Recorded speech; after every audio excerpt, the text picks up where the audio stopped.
48 years old na ako at may asawa na, pero nagkaroon ulit ako ng relasyon sa una kong boyfriend. Hello Ate Ann, isa ako sa mga taga-subaybay mo. May asawa ako pero nagkaroon ulit ako ng relasyon sa una kong boyfriend. Nagkahiwalay kami dahil sa aking mga tita at tito noon. Ayaw nila dahil sa kahirapan noon ng buhay nila.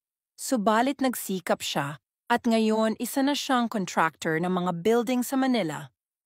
Ako naman ay nasa malayo sa kanya. May maliit akong tindahan, may mga anak na rin, malalaki na sila. Ang jowa ko ay may isang anak at medyo may edad na rin ang asawa niya. Ako rin ay may edad na rin ang asawa ko. Sa madaling sabi, nang umuwi siya sa aming lugar, ay sinundo niya ako at kami ay nagsama at nagkaroon ng nangyari. Nang magkita kami, nakailang ulit kami. Ako ay nabuntis niya pero pagdating ng 3 buwan, Ate Ann, sa totoo hirap ako na hiwalayan siya dahil mahal ko na siya.